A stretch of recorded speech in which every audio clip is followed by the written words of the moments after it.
Alright, good morning, good morning, good morning po sa inyong lahat mga kababayan. Batang Maynila to, it's mabilisan lang mga kababayan, pag-usapan natin. Ito pong nakita ko po dyan sa SOCMED. Ito daw si Cayetano ay hindi isang tunay na Pilipino. Ayan mga kababayan, meron pong kasi bali-balita na iniimbestigahan ni Sentry. Etong si KSP Cayetano kasi nga siya raw ay hindi po tunay na Pilipino. Nako, paktay na. Kasi alam niyo mga kababayan, kapag hindi to tunay na Pilipino, pwede pa pong siya ay masibak dyan sa kanyang pwesto bilang KSP tuloy, SP, Senate President. Sabi po dito sa balita, muling binubuhay ang tanong sa citizenship ni Alan Peter Cayetano. Matapos ilutang ang aligasyon na nagkaroon umano siya ng Alien Certificate Registration o ACR, dokumentong karaniwang inuugnay sa foreign nationals na naninirahan sa Pilipinas.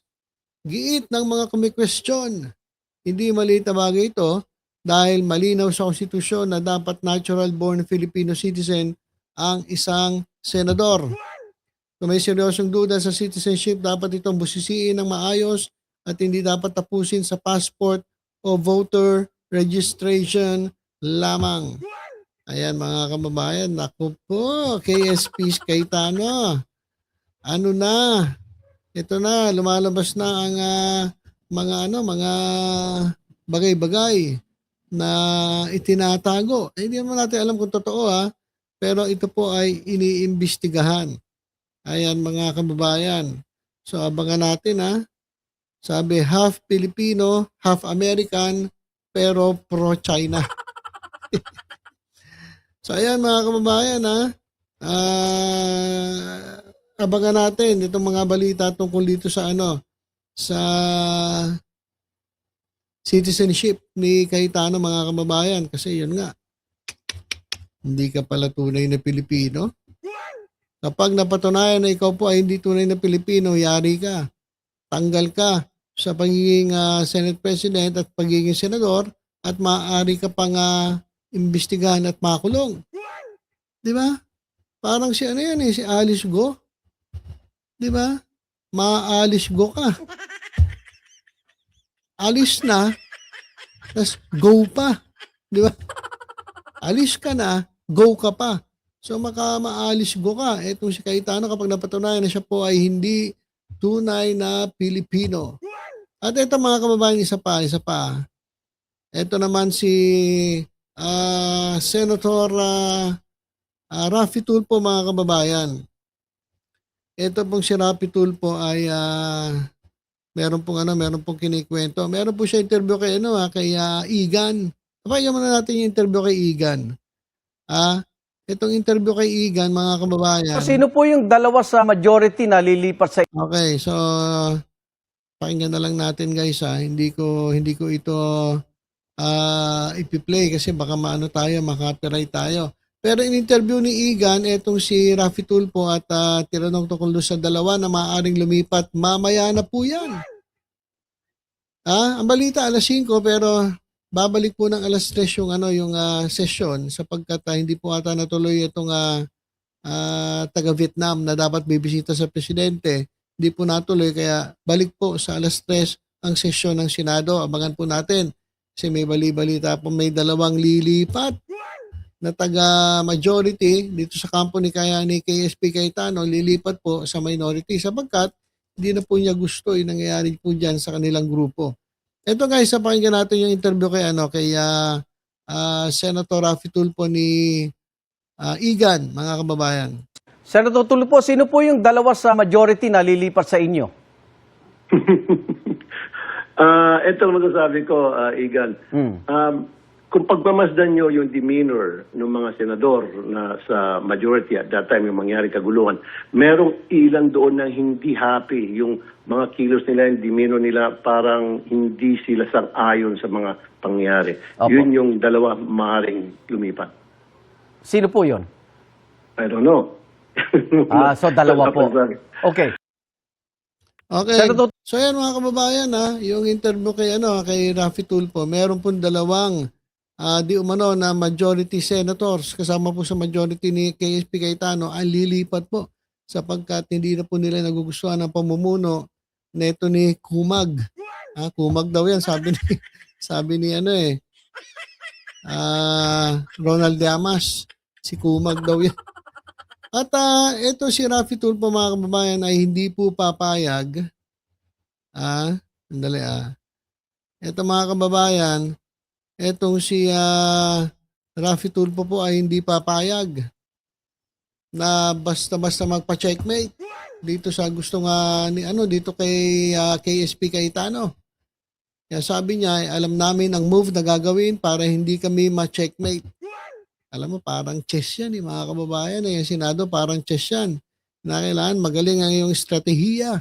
Kung etong si KSP Cayetano ay gumagamit ng kanyang estratehiya, alam mo yung estratehiya niya, kunyari siya ay maka-Diyos, kunwari siya ay mabait, kunwari siya ay talagang malapit sa Diyos, nagba-Bible verse pa.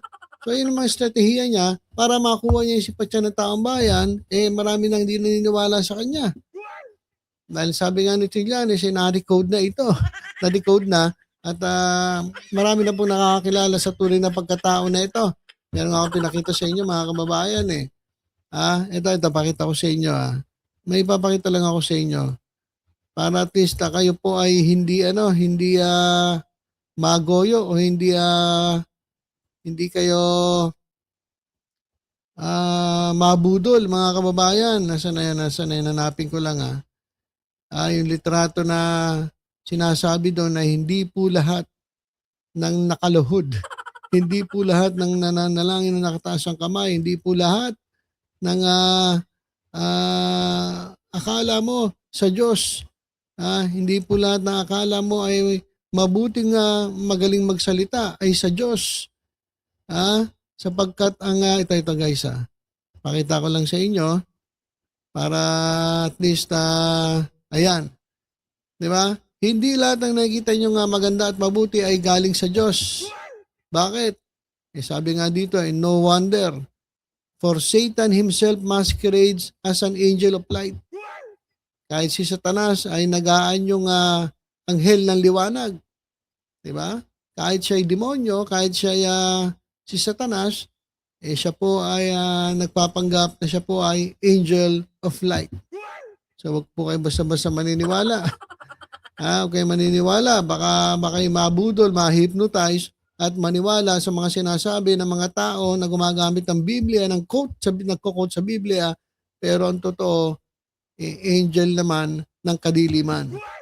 Ingat po kayo mga kababayan. Kaya sabi ni Senator Raffy Tulfo, hindi po kami pwedeng magpa-checkmate. Alam namin ang mga move na gagawin namin. Sabi nga dito mga kababayan, basahin ko lang, alam namin ang gagawin para hindi kami ma-checkmate.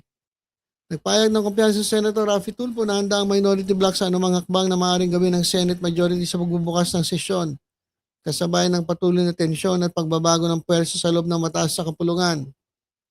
Sa isang panayam, sinabi ni Tulfo na hindi bago sa kanila ang posibilidad ng mga estratehiya o maniobra mula sa kabilang kampo. Anticipated na namin yan.